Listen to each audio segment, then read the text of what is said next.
The art of the deal wants to get rid of the deal to buy 2 brand new presidential airplanes. Donald Trump says the costs are totally out of control. Meanwhile, Trump continues to maintain control of the process of filling his cabinet, meeting with more candidates today. Tonight, the president-elect continues his thank you tour of battleground states that put him over the top against Hillary Clinton. We have Fox team coverage. Mike Emanuel on Capitol Hill with some of the resistance Trump may face, even from his own party, once he takes office. Doug McKelway right here in Washington with a closer look at the Air Force One situation. But we begin with senior national correspondent John Roberts in Fayetteville, North Carolina, where Trump will be speaking at the top of the hour. Twice today, Donald Trump made a surprise visit to the lobby of Trump Tower, once with Japanese technology investor Masayoshi Son, to announce that the two had agreed to a deal to create thousands of American jobs. This is Masa of SoftBank from Japan, and he's just agreed to invest $50 billion in the United States and 50,000 jobs. While there were few details of the agreement, Son has been putting together a $100 billion technology fund and is looking to make a big investment in startup companies here if the regulatory environment is favorable. Trump's other surprise appearance in the lobby today may actually cost American jobs. The Air Force has contracted with Boeing to replace the aging Air Force One 747s. But when Trump discovered the price tag, he blew up on Twitter today, writing, quote, "Boeing is building a brand new 747 Air Force One for future presidents, but costs are out of control, more than $4 billion. Cancel order." The president-elect suggested Boeing is playing fast and loose with military budgets. I think Boeing is doing a little bit of a number. We want Boeing to make a lot of money, but not that much money. Okay, thank you. Trump today continued his search for a Secretary of State, meeting with ExxonMobil CEO Rex Tillerson, the first time he has broadened his horizon outside the world of politics and military for Secretary of State. His vice president-elect insists Trump is simply looking for the best person for the job. He's going to listen to, on an ongoing basis, a broad range of counselors, a broad range of candidates, and I'm very confident he's going to choose a Secretary of State that's going to be able to carry the Trump agenda, putting America first, onto the world stage. As the president-elect continues his quest for a top diplomat, questions continue over why Trump took a phone call from Taiwan's President Tsai Ing-wen last week. Chinese officials complained the call broke decades of diplomatic protocol. But Governor Pence today said Trump felt it would have been rude to not take Tsai's call. This was a congratulatory call, and it was a courtesy. The president-elect was fully aware of the one China policy. He's also very aware that the United States has sold billions of dollars in arms to Taiwan. Trump's choice of ambassador to China will be an important one. We had a wonderful meeting. Sources say Trump has all but settled on Iowa Governor Terry Branstad, the nation's longest-serving governor, whose state has a long history of trade and agriculture with China. Shannon? Yeah, John Roberts, thank you very much. We're going to talk about that with the panel coming up. And as you just heard, Trump says Boeing is, in his words, doing a little bit of a number on the airplane contract. Correspondent Doug McKelway looks into the deal and whether or not Trump can really stop it. To replace the aging Air Force One, the last 2 Series Boeing 747 in operation in the U.S., the Air Force signed a single bid contract with Boeing earlier this year for 3 new 747-8 Series to be ready by the year 2024, later reduced to just 2 planes. But the president-elect threw the agreement into doubt this morning when he fired another warning shot across the bow of an American company, threatening to cancel the contract because of what Trump alleged were cost overruns. It's going to be over $4 billion. It's for Air Force One program, and I think it's ridiculous. At today's opening bell, Boeing stock dove 1.6% before climbing back. Boeing responded after Trump's comment that it's in the early stages of designing the new planes and has only spent $170 million thus far. The Air Force told Fox News it's budgeted $2.7 billion in 2017, but, quote, expect this number to change as the program matures. Critics of Pentagon procurement noted the new Marine One helicopter fleet, first announced in the Obama administration's infancy, was also grossly over budget. Your helicopter is now going to cost as much as Air Force One. The helicopter I have now seems perfectly adequate to me. Of course, I've never had a helicopter before. The Obama administration canceled the program to replace the fleet after the projected cost more than doubled. One expert suggests there's a common thread in cost overruns. What I believe is driving Air Force One, the 747, is requirements that are far too excessive. And that's where they have to get a handle on it. Observers say Trump's remarks were clearly designed to send a signal to the Pentagon about its bloated procurement process.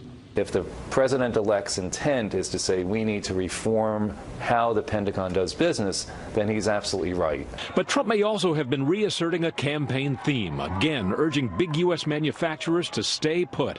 Boeing and Lockheed Martin have recently proposed plans to build F-18 and F-16 fighters in India. Both companies argue it will not lead to a job loss in the U.S. Trump's remarks today may have been inspired by a recent speech by Boeing CEO Dennis Muilenburg to an Illinois manufacturing group last Friday, where he said the U.S. needs to take a leading role in shaping trade agreements. He said, quote, because if we do not lead when it comes to writing these rules, our competitors will write them for us. Shannon? Doug McKelway, thank you very much. Even though Republicans control both houses of Congress, that doesn't mean lawmakers will be a rubber stamp for the new Republican president. In fact, some might be extremely difficult. Chief Congressional Correspondent Mike Emanuel has that story tonight from Capitol Hill. The Trump administration agenda is already facing some resistance on Capitol Hill, even with Vice President-elect Pence starting discussions here. The president-elect floated the idea of a 35% tariff for companies that move jobs out of the country. Yet top House Republicans have dodged questions about it. What the president-elect is talking about is how do we create more jobs here? The first way we do that is with tax reform. It's consistent with our goal to make American businesses and American products more competitive in the global economy. And we believe the best way to achieve that goal is through comprehensive tax reform. A top priority for the Trump administration and lawmakers is repealing and replacing Obamacare. Republican leaders suggest there could be a transition period of up to 3 years from the Affordable Care Act to a new health care system to make sure 20 million Americans don't lose coverage and to allow the insurance industry to adjust. But the new leader of the House Freedom Caucus says that's not good enough. The repeal and the replacement, I think, needs to come together and be in no more than 2 years as we look at it. Then there's the resistance coming from Democrats. The new Trump administration cabinet will need to be confirmed by the Senate. But already the minority party is threatening to slow walk the president-elect's nominees, giving them the so-called Garland treatment after the GOP refused to consider Supreme Court nominee Merrick Garland. For any of these nominees, I think the watchword is a thorough vetting. Don't say absolutely not, but they have to answer and satisfy the American people about a whole lot of questions. Today, Majority Leader Mitch McConnell told reporters thanks to Democrats changing the Senate rules in 2013 from a 60-vote threshold to 51 votes, there isn't much the minority party can do. There are some advantages to being in the majority, particularly with a 51-vote threshold for confirmations of most executive branch appointments, and we certainly intend to take advantage of it. McConnell announced the Obamacare repeal resolution will be the first item up in the new year. I'm told the replacement won't be another 2,000-page bill. It'll be a series of steps over a period of time. Shannon? All right, ones that folks may actually be able to read before they vote on. Mike Emanuel on the Hill, thank you. Thank you. One effort to impeach IRS Commissioner John Koskinen in the House was turned aside late this afternoon. Koskinen's critics say he lied to Congress about the deleting of emails regarding the agency's targeting of conservative groups. Koskinen denies the accusation. The House voted today to refer the impeachment resolution to the Judiciary Committee, effectively killing it for this session. Iran's president says his country will not allow Donald Trump to tear up the nuclear deal with the West. Hassan Rouhani is also warning that Iran will react to any extension of American sanctions. Rouhani did not say how he would enforce either threat. Trump campaigned on a promise to renegotiate the Iran deal. Congress has just renewed a law extending sanctions authority by 10 years. The Iraqi army is pushed into another neighborhood controlled by ISIS terrorists on the southeastern edge of Mosul. An Iraqi commander says his troops took over a hospital building that was serving as an ISIS base. Clashes continue in that neighborhood. President Obama says his counterterrorism strategy is breaking the back of ISIS. The president made his last major national security speech today. at the Florida Air Force Base that houses U.S. Central Command and Special Operations Command. Correspondent Kevin Corke has more tonight from the White House. Good evening, Kevin. Hey there, Shannon. You're right. A full-throated defense of his counter-terror strategy over the past 8 years. The president also talked about some specifics like the use of drone technology, as well as his belief that the prison at Guantanamo Bay, Cuba should be closed down, and for good measure. He offered a bit of advice for the incoming Trump administration. The president spending a lot of his time today over in Florida as he addressed service personnel about, well, he just really wanted to talk about the criticism, if you will. It was a full-throated refutation of some of the major criticism that he has received over the past 8 years. So rather than offer false promises that we can eliminate terrorism by dropping more bombs or deploying more and more troops or fencing ourselves off from the rest of the world, we have to take a long view of the terrorist threat. And we have to pursue a smart strategy that can be sustained. Sounds like he's been listening to the critics, right? Well, the president also said it was thanks to the outstanding work of the women and men of the armed services that there had been no major terror attacks here on U.S. soil since 9/11. He said that's work that begins abroad in the fight against ISIS. We are breaking the back of ISIL. We're taking away its safe havens, and we have...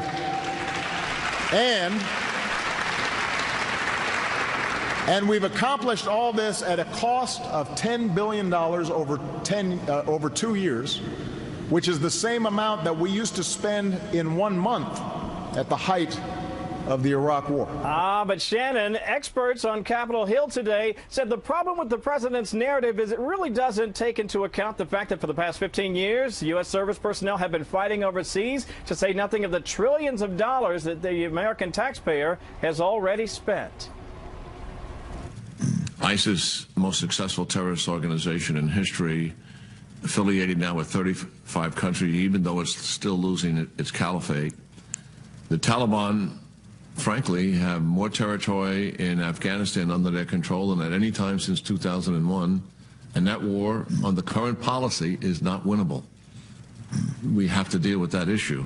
Great to see General Keane there on the Hill. The president, by the way, also talked about the fact that Congress has not given him a renewed AUMF, the authorization to use military force, and ultimately he laid out a 6-point plan that he said would be a proper way forward in the ongoing battle against terror. Shannon? Kevin, of course, you're covering the president today, but I understand the vice president is also making some headlines. What's that all about? Okay, now here's the deal. You're going to read about this tomorrow, and people have probably been following this online today. Vice President Joe Biden was asked, hey, what would you think about running in 2020 for president? Well, the vice president kind of half-heartedly or maybe half-jokingly suggested that, yeah, why not, man? I think I will. He said, in fact, he said, I'm going to run in 2020 for president. But when he was asked again today, he said, well, okay, I'm going to announce tomorrow. Then he joked. He said, listen, I don't make decisions that far in advance. And so I just want to give you this idea, Shannon. He was asked yesterday, you're going to do it? He was kind of leaving open the door for just a bit. Today, he kind of backed off. I think you can probably guess that he's unlikely to run in 2020, but you never know. Of course, we already have to talk about 2020 because the president-elect hasn't even been sworn in yet, but that's how it works. All right. Kevin Corke live at the White House. Thank you. Well, there is a huge controversy erupting tonight around a report that the Pentagon tried to bury, alleging massive waste in the defense budget. National security correspondent Jennifer Griffin tells us what it is all about. A 77-page report prepared by a group of business executives found $125 billion in defense savings over 5 years, enough to pay for 50 Army brigades or 10 aircraft carrier deployments. The businessman who oversaw the Defense Board says the Pentagon didn't want to hear anything about it. Ash Carter stopped it. Bobby Stein is a private equity investor appointed by former Defense Secretary Chuck Hagel to head the Defense Business Board to look for ways to streamline the Pentagon's massive budget. We had specifics, and we would love to sit down with anybody. We tried to meet with Secretary Carter, and he would not meet with us. The report found more than 1 million contractors fill back office jobs to support 1.3 million active duty troops, the equivalent of 40 Pentagons. 500,000 back office DoD personnel are assigned to logistics, larger than the entire UPS fleet. The Defense Department pushed back on the findings. Quote, while well-intentioned, the report had limited value because it didn't take into account many of DoD's ongoing efficiency initiatives in the same areas and lacked specific, actionable recommendations appropriate to the department. The House Armed Services Committee chairman reacted. We didn't bury it. As a matter of fact, in last year's bill passed by the House, we made specific reference to this report because we're on two tracks. One is reform, so we get more value from the taxpayer dollar, and the other track is we've got to rebuild the military. His Senate counterpart joined him in a statement saying, we have known for many years that the department's business practices are archaic and wasteful, and its inability to pass a clean audit is a long-standing travesty. The reason these problems persist is simple, a failure of leadership and a lack of accountability.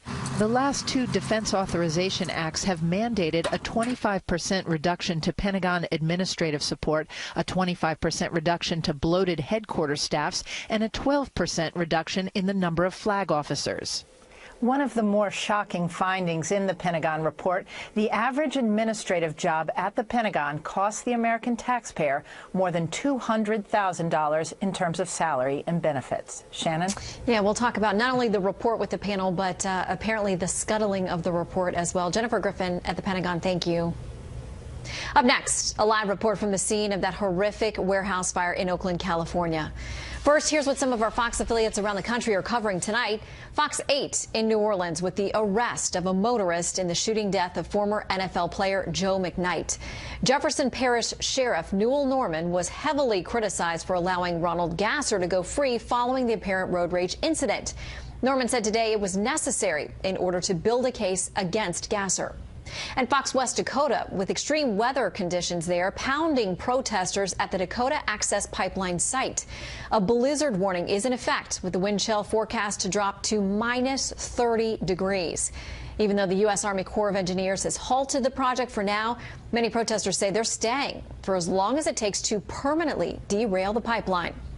And this is the live look at Miami from Fox affiliate WSVN. One of the big stories there tonight, the arrival of the first Cuban migrants since the death of Fidel Castro. Authorities say 13 people landed on U.S. soil via a homemade boat today. Coast Guard officials say it's too soon to tell whether Castro's death has triggered an increase in immigration.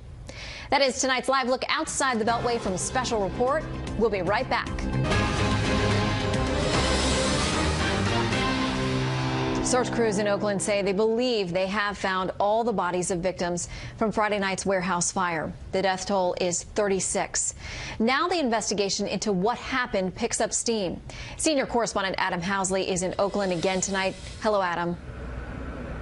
Hello, Shannon. Yes, investigators here do believe they have found the area where this fire began, and they're getting closer to finding the cause. Tonight, I can give you a live look here as they've knocked out a 3-foot section above a beam of what was once the building which housed the ghost ship. That section of wall above the beam, again about 3 feet, was what was threatening firefighters, investigators inside. They knocked that down in the last hours. They raced not only light but impending rain coming here as well. Now, the investigation does involve multiple agencies, not just the Oakland Fire Department, but also federal agents are here as well. About 35, we're told, which are helping interview the many people who were either inside or nearby when this fire took place. We had a chance to speak with the ATF a very short time ago, and they too agree that while they don't have a cause, they are closer to finding it. They're looking for the potential source of ignition of the fire. Sometimes that can't be found. Sometimes the determination is that it's undetermined because the evidence may have been consumed in the fire. So right now, we don't exactly know. And they are also looking at the pictures that have come in of the ghost ship before the fire. You can see all sorts of things inside. In fact, the manager, Derek Ian Almina, the warehouse manager, did give an interview with NBC earlier today. It was a bizarre interview, and this was his response when he was asked whether or not he should be held responsible. Can I ask you if you are... I'm an honorable man. I'm a proud man. No, I'm not going to answer these questions on this level. Are you worried that you will be charged? I would rather get on the floor and be trampled by the parents.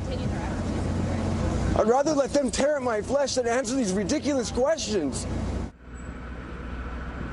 Once again, Shannon, the death toll here in Oakland stands at 36. Firefighters do not believe that number will go up, and the DA has said that all charges are still on the table, not only for the manager of this facility, but also for the building's owner. Shannon? All right, Adam Housley live with the update. Thank you. There is more security than usual in and around the Los Angeles subway system tonight.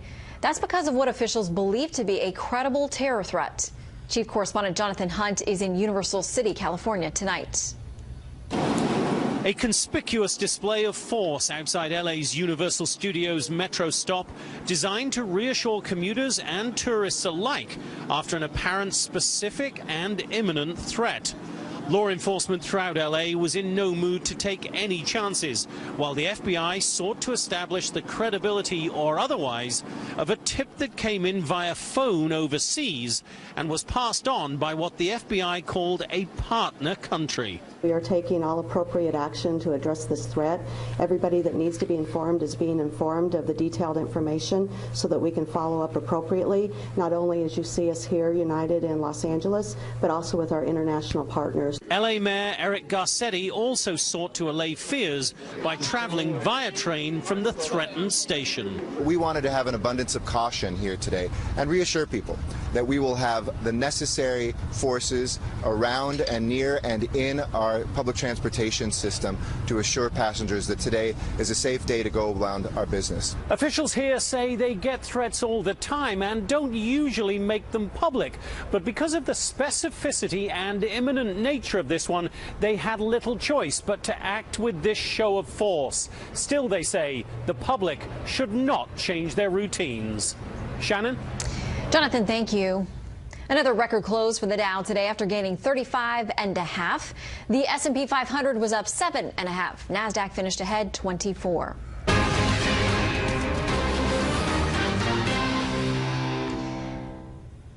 Tonight we continue our 15-part series on the first 100 days of the Donald Trump administration, with a look at how the new president will affect the judiciary in general and the Supreme Court in particular.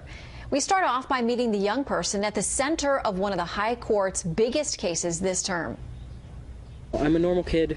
I'm not out. I don't have an agenda other than using the bathroom. Gavin Grimm, a 17-year-old from a quiet town in Virginia, is the student at the center of one of the Supreme Court's most highly anticipated cases of the term. Born a biological female, the high school senior now identifies as male and wants the ability to use male-designated restrooms at Gloucester High School, which would violate school board policy. People who are transgender are not looking for special rights. They're not looking for any special treatment. We're just looking for equal treatment. Gavin's case is one of many transgender legal challenges scattered around the country, winding their way through the court system. Just outside Chicago, a group of parents is fighting back against what they call an invasion of their children's privacy, saying they shouldn't be exposed to students of the opposite biological sex in school facilities. Some students have resorted to wearing their gym clothes underneath their school clothes, so they don't have to disrobe in school locker rooms. This issue, I don't think, is a Democrat or Republican issue. There are many people in our community. We may be on different sides, politically, but we can all agree that this is just gone. This is a bridge way too far, and that we need to protect the minor children in our schools. The case the Supreme Court has agreed to hear in the spring, regardless of whether it has 8 justices or 9, centers on whether the federal government has the right to dictate to local school districts how they navigate the issue. It's just one of many hot-button topics likely to be impacted by the hundreds of federal judges President-elect Donald Trump will nominate, starting at the top with the Supreme Court seat left open by the sudden death of Justice Antonin Scalia. Mr. Trump has released 2 lists for a total of 21 possible high court nominees, which he has pledged not to deviate from for his first Supreme Court pick. Only from that list I'm going to pick. Only. We're not going outside that list. Religious right voters who helped put Trump over the top say they expect him to deliver on his promise to appoint a staunch conservative in the mold of Scalia. All the evangelicals who voted him because of the issue of judges and the Supreme Court are going to be looking with laser focus on this appointment to the Supreme Court. Frontrunners include federal appellate court judges Thomas Hardiman, who authored an opinion finding that the Fourth Amendment ban on unreasonable searches and seizures was not violated by prison officials who strip-searched all arrestees, a finding that was upheld by the Supreme Court. Raymond Kethledge, from the bench, he's both blasted the EEOC and ordered the IRS to turn over lists of Tea Party members who'd been targeted. Bill Pryor, who has harshly criticized Roe v. Wade and made it to the bench only after initially being filibustered by Senate Democrats. And Dianne Sykes, like Hardiman, Kethledge, and Pryor, she was appointed by President George W. Bush and has notable opinions in favor of voter ID and gun rights. As the politics of the next Supreme Court pick rage on, most Americans admit they've got a rather abstract view of the Supreme Court and the cases it hears. But many of them start in towns like this one, a friendly community at a local high school facing a very controversial issue. For now, Gavin waits along with advocates on both sides of the debate to see whom Mr. Trump nominates and how it could impact landmark cases like this one. I have immense confidence in our judicial system and in the ability of justices of whatever background to look at the facts of the case and to understand the principles that animate our civil rights laws and to come to a good decision. I think any justice looking at that would reach the conclusion schools have a duty to protect privacy and dignity, and the federal government has no business telling local schools what they must do with their showers, locker rooms, and restrooms. It's a legal debate that will almost certainly not be resolved before Gavin graduates. My high school experience has been frankly ruined by this situation, but my main concern more than anything else is that I want to set a positive precedent for people that will come after me.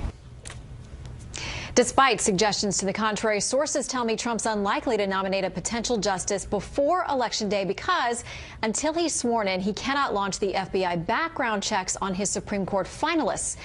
It is possible, though, given his unconventional way of doing things. Tomorrow, we continue our series with a look at the expected actions from the Trump administration to end illegal immigration. A group of Republican senators is calling on the National Museum of African American History and Culture to include Supreme Court Justice Clarence Thomas in its presentation. The senators introduced a resolution Monday saying Thomas should have a prominent place in the museum. Critics have charged that Thomas's omission was politically motivated. A spokesman for the Smithsonian says while Thomas's story is compelling, the museum cannot tell every story. Tomorrow is the 75th anniversary of the surprise attack on U.S. forces at Pearl Harbor, Hawaii. Japanese planes killed more than 2,400 Americans that day, forcing the U.S. into World War II. Most of the 429 sailors killed on the battleship Oklahoma could not be identified until now. Correspondent Trace Gallagher tells us what's changed. Patriot Guard, present arms. On a recent rainy autumn morning, an American hero, Navy Seaman Second Class Norm Phipps of Portland, Oregon, finally returned home.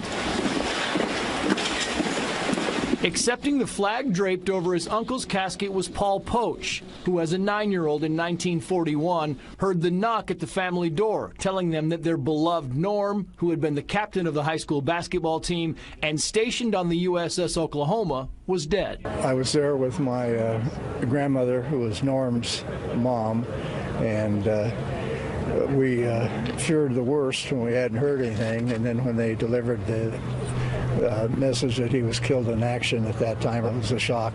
You know, that's all you can say. The family knew that Phipps was buried in a mass grave with his shipmates at the Punch Bowl Cemetery overlooking Pearl Harbor. Last year, the military exhumed the men, believing modern forensic techniques could finally identify the sailors. We've come so far that now we have capabilities for accounting for persons that just didn't exist in the 1940s. Dr. John Bird runs the Pentagon's POW MIA forensics lab just yards from where the Oklahoma went down. The new enhanced capabilities of forensic identification that I think convinced everybody that we can do this and we should do this. Bird says the remains have been well preserved, enough for his scientists to microscope and examine. Incredibly, a reason for the preservation is the ship's oil, which leaked into the water and the rooms where the men were entombed for weeks after the attack. Whenever I'm around the remains and then I smell the oil, it always makes me think of that day, that incident and that day, and what, you know, this sailor was there and was part of this historic event. So far, 20 Oklahoma sailors, including Norm Phipps, have been identified and returned home. I'm sure he'd be humbled by this ceremony today, that we're all honored that these people would go to such extremes, you know, for a member of the service. And of course, hundreds of men who died aboard the Oklahoma still have not been identified, but the military is now confident it can do so sooner rather than later. As for the attack itself, it happened 75 years ago tomorrow at 7:55 in the morning, and that's when the primary ceremonies will begin. Shannon. So happy to hear this news for their loved ones and families, still remembering those heroes. Trace, thank you. Donald Trump says thank you to his voters and no thank you to Boeing. We'll talk about it with the panel when we come back.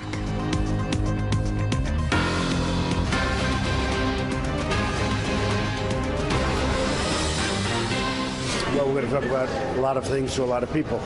We have a lot of people coming up. This is Masa of SoftBank from Japan, and he's just agreed to invest $50 billion in the United States and 50,000 jobs. He would do a lot of deregulation. I said, this is great. United States, U.S. will become great again. We had a wide-ranging conversation about things that are important to Washingtonians. I'm really excited about the quality of people that he's attracting to the cabinet. I think he's doing great. I mean, if you're a conservative, you have to be very happy today. Some of the voices there from Trump Tower today, but the fact is there's a lot of resistance waiting for Mr. Trump on Capitol Hill, some from Republicans, some from Democrats. Let's talk about it with our panel. Jonathan Swan, national political reporter for The Hill. Mercedes Schlapp, columnist for The Washington Times. And syndicated columnist Charles Krauthammer. All right, I want to start with this conversation that they're having about Obamacare. The Freedom Caucus, of course, the more conservative group of GOP folks on the Hill, now going to be led by Congressman Mark Meadows. They say they want to get things moving. They're not for this three-year plan. They want to speed it up. Here's a little bit of what they're saying about that issue. I think health care will be better and cost less when Obamacare is gone. So why would we want to take 3 years to get rid of it? I think the American people are tired of us kicking the can down the road, waiting for some future Congress to make a decision. The Freedom Caucus will be pushing for a shorter time frame on that. Jonathan, some of the folks who voted for Mr. Trump say they want it done now, and they're worried about what sounds like a bit of compromise coming from him that may be a bridge too far for them. This is, I think, of all the issues, going to be the toughest for Donald Trump. And it's really simple. Most Republicans agree it needs to be repealed. Almost nobody agrees on what it's replaced with or on what times table it gets replaced with. I've been talking to conservative leaders on outside groups who are saying, you know, they're worried that the Congress is going to rush through something that's inadequate. There are people on the Hill who would rather just do exactly what Mark Meadows said and just repeal it and let whatever comes next. And then there are some moderate Republicans, particularly in the Northeast states, where there's actually a lot more people on some of these programs and they're working a bit better, who are really worried about the benefits going away and all these voters being pulled off insurance. Yeah, Mercedes, some of them say, like Mark Meadows, they want it done in 2 years because that's a congressional session. They don't want any of this bleeding over and they want to get it done. And the reality is that actually Congressman Meadows is right. And let's remember, he's a Trump supporter. But the mere fact, if you do push it off to the 2-3 year, you lose the momentum to get it done. Obviously, those first 100 days of Congress are critically important to be able to dismantle Obamacare. Most of it could be done through the reconciliation process, through the budget. But at the same time, we have to remember that there is a complexity involved with, for example, Medicaid expansion. What's going to happen to the 6.5 million people? Those are one of the complex issues that they're going to need to hash out if they want to move forward and dismantle this in less than 2 or 3 years. But I think you got to move quicker rather than wait. Well, and Charles, the Republican, the GOP leadership, the White House, they're going to need the Freedom Caucus to stick around with them because obviously Democrats are not going to help with efforts to repeal the president's signature legislative measure. But this is going to be the signature Trump measure, the signature GOP measure. For 8 years, they've been campaigning and saying the one thing the Republicans have stood for the repeal and replacement of Obamacare. The fact is, as we learned with Obamacare itself, when you do something this large, you're actually changing, really uprooting 1/6 of the economy. You own it. The minute anything happens, whatever happens in healthcare, even if it's unrelated to what you did, you own it, you're responsible, as Obama learned to his chagrin, and as the Democrats learned when they suffered through 3 elections where they were damaged as a result. You got to get it right. The idea that the Freedom Caucus is saying we got to have a timetable and we have to do it less than 3 years, but they haven't come up with a plan that's a positive one that explains how it gets done. There are 20 million people who depend on this. If you all of a sudden cut them off, you're going to have an anger that'll be 4 times the size of the anger against the Obamacare and Obama himself when he canceled 5 million policies at the end of 2013. They have to get it right or it will be a complete mess, and they will suffer the backlash that Obama did for his 8 years. And that's why I think it makes no sense to start with a timetable. You start with the details of the replacement, and that will dictate the timetable. There's also some back and forth, and Jonathan, I wonder if you heard much about this on the Hill today, about tax reform. It's something that GOP leadership wants to get done. But this weekend, of course, there were a lot of tweets from the president-elect talking about if you leave this country and try to bring your products back, a 35% tariff. The House Majority Leader, of course, Kevin McCarthy, saying, I think, tax reform gets to what we're trying to do, which is create American jobs. Let's not mess with that tariff idea right now. Yeah, I've been amazed. I've been having conversations with Republicans on the Hill who I thought were purist, sort of Reaganite free traders, and they are quietly saying to me, oh, I don't know about, he's making some good points, and I kind of like what he's saying about bringing American jobs back. And so I'm having some really interesting conversations. I think it's actually a lot softer, the ideological commitment to free trade, than we thought. I really do. And I think this is a real test for the Republican Congress. I don't know if I agree with you, Jonathan, actually, because I think the tariff question really is something that so many Republicans just disagree with. And that is why I think you have seen McCarthy come out so strongly and say, we're going to move this on tax reform. We don't need the tariff. They're trying to stay away from that word because of the fact that you find that the business community, they don't want to see that. They're free traders. And so many Republicans fall into, and many conservative leaders fall into that realm. So that is, I think, going to be one of the challenges and fights that you're going to see between a Donald Trump administration and Congress. Okay, so I want to make sure that we talk about one of the fights that's coming between Donald Trump and the Democrats, not just the Republicans, because that's going to be a big one. He's been talking, of course, floating all of his nominees and people he wants to put out there. A number of Democrat senators are saying now they're going to get the Garland treatment, meaning the way that the Republicans have held up moving on the president's Supreme Court nominee, Judge Merrick Garland. That's going to happen to Trump nominees. Here's something that incoming Senate Minority Leader Chuck Schumer had to say on that point. When our Republican colleagues say, let's do this quickly without filibuster, they don't come here with clean hands. After what they did to Merrick Garland and held him up for a whole year, let's try to get a mainstream nominee, but let's not jump to conclusions, because what the Republicans did, past is sometimes prologue. Yeah, and Senator Feinstein, Charles, said what goes around comes around. Revenge is not a good strategy for the Democrats. The one thing they don't want to be tagged with immediately is obstructionism. That worked against the Republicans in the Senate for 8 years as a political hatchet. If the Democrats want to invite that, this is going to look like naked partisanship and obstruction for its own sake. Remember, when Obama came into office, the Congress approved 8 of his cabinet members on day one. If these guys are going to stand around and do procedural stuff that you just show on television is going to look ridiculous, it's going to be obvious obstructionism with no reason. I can understand a drawn-out hearing on somebody you think is extreme or unqualified, but if they want to do it as a way to get revenge for Garland, be my guest. They will suffer from that for 8 years.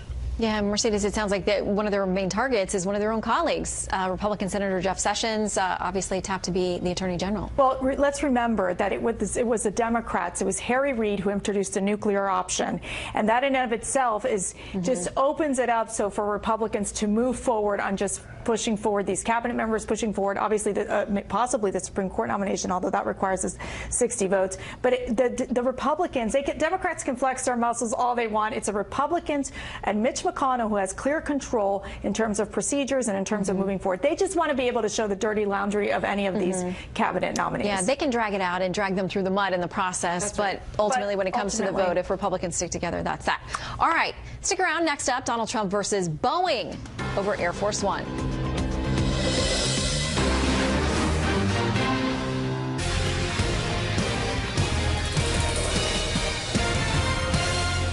Well, the plane is totally out of control. It's going to be over $4 billion.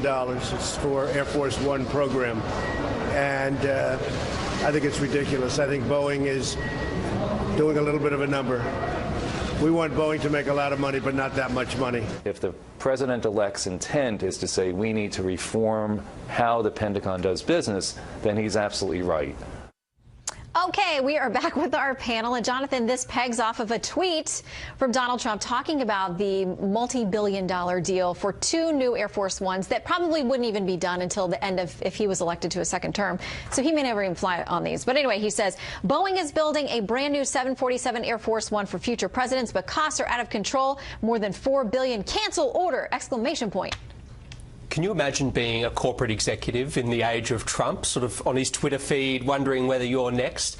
And I think, you know, talking to people in his inner circle over the last few months, this is, to me, it seems like, and I don't have insight into Donald Trump's brain at 8 o'clock this morning, but it seems to me that he likes negotiating from a position of strength, and he likes corporate America to be on watch and for them to say, you know what, I better be nice to this guy. I better make some concessions for this guy. So it seems to me that this is a negotiation tactic, a rolling one. There's speculation that this is in response to a speech by the CEO of Boeing where he talked about both Democrats and Republicans had some rhetoric that wasn't positive for trade and commerce issues.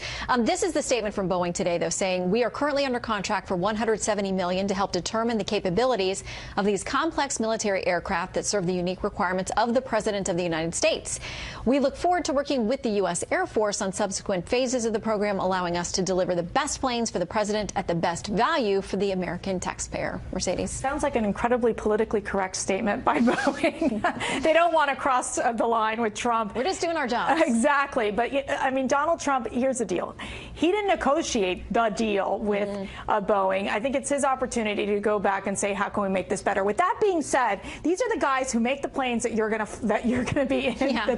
You're going to travel across the country. You want to be kind of nice to those guys. And by all accounts, it's got to be very special. It is. It has special requirements for dealing with a terrorist attack or dealing with nuclear war. I mean, it is really. And the other thing is that the Air Force One, they haven't built a new plane since the 1980s. It is clearly in time for a new fleet, and obviously Boeing is very much in line to be able to do this. The question is, Donald Trump wants to be, how will Donald Trump be the one to make the deal? That's what he wants to be part of. Charles, he's all about the art of the deal. So is this phase one of the negotiations to saving all of us as taxpayers money? It's just weird. Where did this come from? It's amazing. We wake up every day and an issue that we really hadn't, how many people had thought about the Taiwan Straits for the last 6 years? Nobody. You wake up, all of a sudden it's issue number one. All of a sudden it's this Air Force One that nobody has been thinking about. I've been reading a little bit about it. Apparently, this is extremely early in the process. It's not like an aircraft carrier that's 7 years overdue and way over. It's at the very beginning. They're doing the studies. The plane is going to be so complex. It's going to make the shuttle look like a Wright Flyer. This thing has to operate during a nuclear war. That's not easy to do. It isn't even easy to think about in advance. And who knows if the price tag that they come up with is reasonable or not. I'm not sure where it comes from. I don't know what it means, open negotiations. You're going to